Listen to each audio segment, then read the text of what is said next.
Badan Pusat Statistik mencatat inflasi bulanan di Juni 2025 sebesar 0,19%. Adapun kelompok pengeluaran penyumbang inflasi bulanan terbesar di bulan Juni adalah kelompok makanan, minuman, dan tembakau. Tandai dengan kenaikan indeks harga konsumen dari sebesar 108,07% di Mei 2025 menjadi 108,27 di Juni 2025. Indonesia kembali mencatat inflasi di sepanjang Juni 2025 setelah sebelumnya mengalami deflasi sebesar 0,37% di sepanjang Mei 2025. Adapun kelompok pengeluaran penyumbang inflasi bulanan terbesar di Juni 2025 adalah kelompok makanan, minuman, dan tembakau, di mana kelompok tersebut mencatat inflasi sebesar 0,46% dan memberikan andil inflasi sebesar 0,13%. Kelompok pengeluaran penyumbang inflasi bulanan terbesar adalah kelompok makanan, minuman, dan tembakau dengan inflasi sebesar 0,46% dan memberikan andil inflasi sebesar 0,13%. Juni 2025 komoditas cabai rawit memiliki andil inflasi sebesar 0,03%. Kemudian bawang merah, tomat, dan emas perhiasan masing-masing memiliki andil sebesar 0,2%.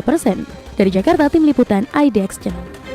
Membahas tema kita kali ini, kenaikan harga pangan picu inflasi Juni 2025, kita sudah tersambung melalui Zoom bersama dengan Mas Renaldi Sariawan, Sekjen DPP Ikatan Pedagang Pasar Indonesia. Halo Mas Rey. Ini terjadi inflasi gitu kan.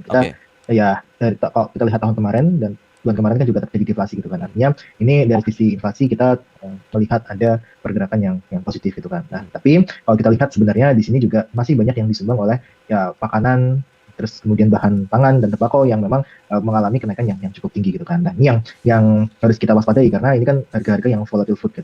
Artinya adalah ini harga-harga yang bergejolak, dan harga-harga yang bergejolak ini cukup tinggi sebenarnya. Kalau kita lihat di harga bergejolak di inflasi M2M-nya itu sekitar 0,77%. Intinya inflasi inti itu masih di angka di 0,07%. Artinya memang cukup rendah sekali, dan ini yang memang membuat kita harus waspada terhadap kenaikan harga barang yang di situ sisi akan memicu untuk daya beli ke depan yang bisa semakin melemah ketika harga-harga barang ini tidak terkendalikan. Salah satu contohnya adalah dari sisi beras misalkan.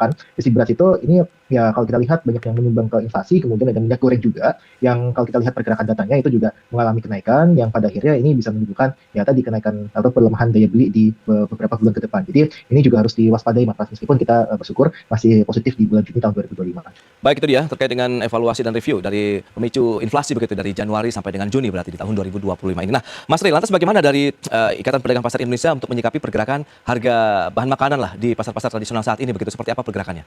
Ya, Mas Pras, saya ingin melaporkan ya beberapa konsentrasi kami sejak Januari 2025 awal tahun itu sampai hari ini yang kami update per tanggal 30 Juni 2025 itu ada yang menarik di sini mengenai kenaikan harga. Dan bahkan emak-emak dan pedagang itu juga justru teriak-teriak gitu terkait beberapa komoditas, terutama beras ya, yang tadi disebutkan Mas Huda, itu mengalami lonjakan. Nah, saya ingin komparasi di awal tahun Januari 2025, itu kita melihat beras yang medium itu di harga Rp14.300. Ini di RCT. Nah, hari ini per tanggal 30 Maret itu beras medium itu di angka 13.100. Artinya ada penurunan walaupun masih di atas HT. Ini saya ambil data dari Januari hingga hari ini. Kemudian yang beras premium di Januari 2025 itu tetap mengalami di atas HT di 15.600. Dan hari ini yang premium justru lebih tinggi, 16.400. Bahkan di wilayah Indonesia Timur itu sudah tembus di angka 17.000 per kilonya. Dan beberapa komoditas pangan lain memang menunjukkan tren harga ini mengalami lonjakan, terutama beras. Kita bicara beras, kenapa hari ini kita melihat pemerintah dalam hal ini Kementerian Pertanian mengatakan bahwa surplus beras secara nasional. Ini kan tentu kabar baik gitu. Menarik menurut kami untuk kami bahas, tapi di pasaran harga beras itu masih AET. Jadi kami anggap sejak kuartal pertama dan kuartal ketiga ini beras masih di atas AET. Jadi nggak pernah turun ke harga eceran tertinggi yang ditetapkan oleh pemerintah. Nah, ini boleh dicek, boleh di cross check di situs panel harga di Badan Pangan Nasional. Itu begitu situasi harga hari ini di sejumlah beberapa komoditas bahan pokok. Oke. Baik. Tapi kalau kita lihat lebih kepada poin yang mana begitu? Apakah memang pada saat pendistribusian, mengingat kita kan juga surplus, kemudian apakah memang tadi dari sisi pendistribusian, pengiriman lah begitu dari sentra-sentra beras nasional pada tingkat pedagangnya sendiri begitu, Mas Rey? Iya, ada beberapa faktor yang mempengaruhi ya. Distribusi ini juga menurut kami termasuk yang vital juga ketika pemerintah tidak melakukan intervensi terhadap jalur distribusi.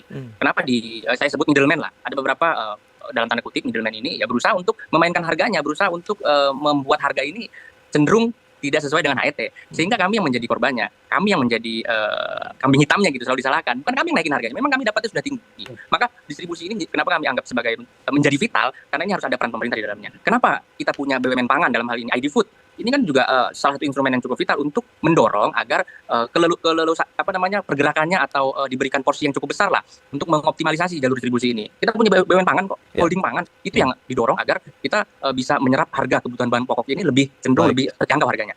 Baik. Nah, ini menarik. Nah, Mas Nailul Huda, lantas bagaimana kalau kita lihat sekitar 6.500. Di tingkat penggilingan itu tinggi juga, itu sekitar di 7.900-an, padahal di HPP-nya itu di tingkat 8.000, masih di bawah HPP, tapi dibandingkan dengan tahun lalu itu jauh. Di tahun lalu itu mencapai 7.300-an. Jadi memang ini dari sisi supply-nya pun sudah mengalami kenaikan. Nah, apakah ini pertanda bahwa ya tidak ada intervensi dan sebagainya? Sebenarnya pemerintah juga mengadakan intervensi dari sisi SPHP. Nah, namun memang masih cukup kurang gitu kan. Karena apa? Karena kalau kita lihat SPHP ini, Mas Pras, makanya ini saya apakah memang dari sisi bahan bakunya seperti pupuk, seperti benih dan sebagainya yang mengalami kenaikan, ini tentu harus di-cross-check oleh Bulog. Apa sih yang menyebabkan harga di tingkat penggilingan ini ataupun gabah kering aja sudah mahal gitu kan. Nah, kalau gabah kering mahal, itu biasanya itu akan berpengaruh di berasnya juga gitu. Jadi ini yang menurut saya menyebabkan dari sisi beras ini naik harganya. Ya, Mas Nailul, ini menarik. Lantas seperti apa juga kalau misalnya kita kaitkan dengan daya beli masyarakat begitu ya? Bagaimana, apakah ini menjadi tantangan tersendiri? Kita akan bahas nanti di segmen berikutnya. Kita akan jeda dulu sebentar, Mas Ray dan juga Mas Nailul. Dan pemirsa tetaplah bersama kami.